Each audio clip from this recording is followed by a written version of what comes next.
শবে কদরের নামাজ শুরু হয়ে গেছে কিন্তু মাগরিবের মাধ্যমে। মাগরিব হয়ে গেল, মাগরিবের পরে সুন্নাত পড়েন, নফল পড়েন ধীরস্থিরতার সাথে, এবং এশার আগে বা সারা রাতের ভিতরে আর ঘুমাবেন না। এশার নামাজ জামাতের সাথে পড়েন, তারাবির নামাজ পড়েন খুব ধীরস্থিরতার সাথে, খুব আস্তে আস্তে, যতটা কোয়ালিটি মেনটেন করা যায়, যতটা সৌন্দর্য সৃষ্টি করা যায় পড়ার চেষ্টা করেন।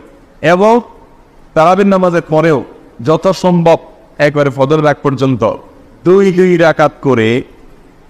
রাকাত করে সালাতুল লাইলি মাসনা মাসনা, রাসূল আকরাম সাল্লাল্লাহু আলাইহি ওয়াসাল্লাম বলেছেন রাতের নফল নামাজ হবে দুই রাকাত করে। অতএব আপনার শবে কদরে যে নামাজ পড়বেন আপনি সেটা দুই রাকাত করে হবে। নির্দিষ্ট কোনো রাত লাইলাতুল কদর হবে এটা যেহেতু ঠিক নাই, অতএব শেষ 10টি রাতের প্রত্যেকটা রাতেই, সেটা 27 রমজান রাত হতে পারে, 25 হতে পারে, 23 হতে পারে, 21 হতে পারে, 29 হতে পারে, প্রত্যেকটা রাতেই আপনি এই দুই রাকাত করে নফল নামাজ যতটুকু তৌফিক করে পড়বেন, সম্ভব হলে সারা রাত জেগে থাকবেন এবং সারা রাতই এই দুই রাকাত করে যত বেশি পারেন বেশি সংখ্যক নামাজের মধ্যে কাটাবেন।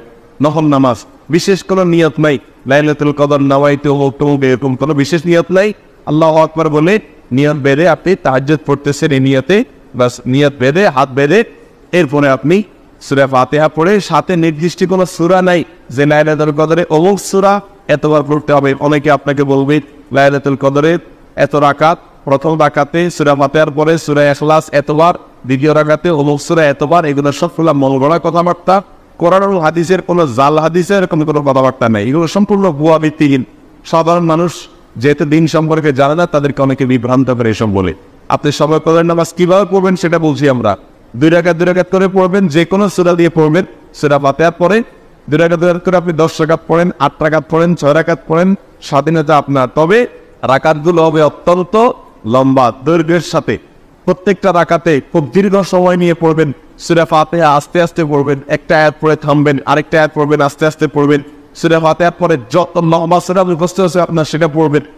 একবারে যদি মনের চাহিদা না মেটে তো আবার পড়েন, একই সূরা 2 বা 3 বার পড়েন, সমস্যা নেই। 4-5টা সূরা এক রাকাতে পড়েন, অসুবিধা নাই। আলাম তারা থেকে নাস পর্যন্ত এক রাকাতে পড়ে ফেলেন, কোনো অসুবিধা নাই। আপনার রাকাত লম্বা করা দরকার, দীর্ঘ রাকাত করেন।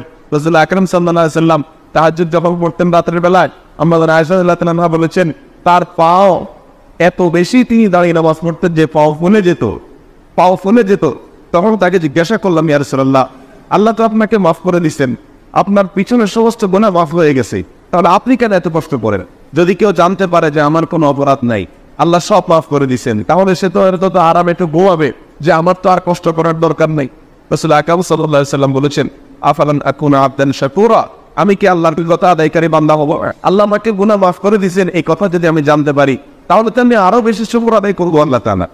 ওয়াদার হাজিরিন, এজন্য আমার সময় নিয়ে তিনি তাহাজ্জুদ পড়বেন। তার তাহাজ্জুদের অবস্থা বর্ণনা করতে গিয়ে আমাদের আয়েশা বলেছেন, লা তাসআল আন হুসনিহিন্না ওয়া তুলিহিন্না, আল্লাহ রাসূলের রাতের নামাজের সৌন্দর্য, কোয়ালিটি, বিয়ন্ডি, তার নামাজের যে দৈর্ঘ্য, এগুলো আর কি বলবো, এগুলো বলে বোঝানো যাবে না।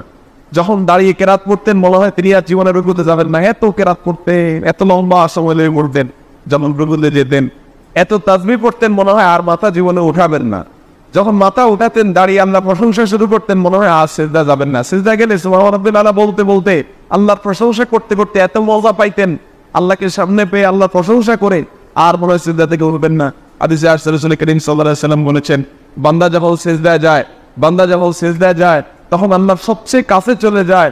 কেউ যদি চায় আল্লাহর আরশের দুয়ারে গিয়ে, আল্লাহর রহমতের চৌঘাটে গিয়ে, আল্লাহর আরশের দরজায় গিয়ে আল্লাহর কাছে সঙ্গে সঙ্গে মুখোমুখি হয়ে আল্লাহর কাছে চাইবে, তাহলে তার জন্য একমাত্র উপায় হলো সিজদায় গিয়ে যাও আল্লাহর কাছে। সিজদায় গিয়ে যাওয়া আরশের রাস্তা উপরের দিকে, অনেক দূরের রাস্তা, কিন্তু একজন আল্লাহর প্রিয় বান্দা তিনি বলেছেন আল্লাহর আরশের রাস্তা নিচের দিকে, অর্থাৎ জমিনে মাথা ঠুকাইলে আরশে পর্যন্ত পৌঁছে যায়, বান্দা আল্লাহ সবচেয়ে নিকটে চলে যায়। অতএব রাত্রে সেজদায় গিয়ে লম্বা সময় সেজদা নিয়ে সেজদায় আপনি তাসবিহ পাঠ করুন, সেজদায় করার যে বর্ণিত দোয়াগুলো আপনার আল্লাহর কাছে বলুন, চাইতে থাকুন আল্লাহর কাছে, মনে মনেও চাইতে পারেন, তাসবিহ করতে পারেন। এভাবে লাইলাতুল কদরের রাতকে আপনি কাটাইয়া দেন। লম্বা এক রাকাত নামাজ 10 মিনিট, 15 মিনিট, 20 মিনিট, আধা ঘন্টা সময় কাটাইয়া দেন। এভাবে 2 রাকাত, 4 রাকাত, 6 রাকাত নফল নামাজ পড়েন। এটা হলো লাইলাতুল কদরের নামাজ। বিশেষ কোনো সংখ্যা ঠিক করা হয় নাই, এত রাকাত পড়তে হবে, এই সূরা এতবার পড়তে হবে, এরকম করে নির্দিষ্ট করা হয় নাই। বরং আপনার যত খুশি আপনি পড়েন। এবং কিছু সময় নামাজ পড়েন, কিছু সময় দোয়া করেন, কিছু সময় জিকির করেন, কিছু সময় তাসবিহ পড়েন, আল্লাহর কাছে কান্নাকাটি করেন, কিছু সময় কোরআন তেলাওয়াত করেন এবং আল্লাহর অপরাধের কথা স্বীকার করে, আল্লাহর কাছে অপরাধের কথা স্বীকার করে ক্ষমা চান। একা একা যথাসম্ভব তিনজন থাক, দলবদ্ধভাবে ইবাদত করার কোনো গুরুত্ব নাই। যথাসম্ভব একা একা হারিয়ে যান, লুকিয়ে যান, বাসার সবার চোখ থেকে আড়াল হয়ে যান, সম্ভব হলে সাদে চলে গিয়ে আল্লাহর কাছে কান্নাকাটি করে চান। আল্লাহ আমাদের সবাইকে তৌফিক দান করুন। লাইলাতুল কদর আমরা কিভাবে কাটাবো, এই প্রসঙ্গে রাসূল আকরাম সাল্লাল্লাহু আলাইহি সাল্লামের জীবন চরিত্র নির্দেশনার আলোকে আমরা কয়েকটি পয়েন্ট বলতে চাই। প্রথম কথা হলো, লাইলাতুল কদর আপনি কাটাবেন সারা রাত জেগে থেকে, কারণ রাসূল করিম সাল্লাল্লাহু আলাইহি সাল্লাম রমাদানের শেষের দশকের প্রতিটি রাত জেগে থাকতেন। অতএব শেষের দশক তিনি জেগে থেকে কি তালাশ করতেন? লাইলাতুল কদর তালাশ করতেন। অর্থাৎ যে রাত্রিকে আল্লাহ সুবহানাহু ওয়া তাআলা এবছর লাইলাতুল কদর হিসাবে চিহ্নিত করেছেন, সেই রাতেই যেন আমার ইবাদতটি হয়ে যায়, সেই রাত যেন আমার ইবাদতে কাটে, সেজন্য সারা রাত জেগে ইবাদত বন্দেগী করতেন। এই জন্য লাইলাতুল কদর আপনি কিভাবে কাটাবেন, এই প্রশ্নের উত্তরে প্রথম কথা হলো সারা রাত জেগে থাকবেন। জেগে কি করবেন? প্রথম কাজ হলো জেগে দাঁড়িয়ে ইবাদত করবেন। তারাবির সালাত আদায় করলেন, শুধু এটাই শেষ না, তারাবির সালাতের পরে দুই রাকাত করে নফল নামাজ যত খুশি পড়বেন এবং প্রতি রাকাত যত বেশি পারেন দীর্ঘ করবেন, লম্বা করবেন। দাঁড়িয়ে কেরাত পড়বেন, এত বেশি কেরাত, লম্বা কেরাত পড়বেন যে দাঁড়াতে দাঁড়াতে পা ফুলে যাওয়ার অবস্থা হয়ে যায়। আপনার যদি খুব বেশি কোরআন মুখস্থ না থাকে, একই সূরা বারবার পড়েন, কোনো অসুবিধা নেই। একই রাকাতে একই সূরা বারবার পড়তে থাকেন এবং আস্তে আস্তে পড়েন, প্রতিটি আয়াতের পরে ওয়াকফ করেন, থামেন, ধীরে ধীরে পড়েন, সম্ভব হলে বুঝে বুঝে পড়েন এবং তেলাওয়াত করার পরে রুকুতে যাওয়ার আগে তেলাওয়াতের পরে একটু গ্যাপ দেন, তারপরে রুকুতে যান। রুকুতে গিয়ে প্রতিটা তাসবিহ খুব ধীরে ধীরে পড়ো, সুবহানা রাব্বিয়াল আযীম, সুবহানা রাব্বিয়াল আযীম। আমার মহান রব পবিত্র, আমার মহান রবের পবিত্রতা বর্ণনা করছি, সুবহানা রাব্বিয়াল আযীম।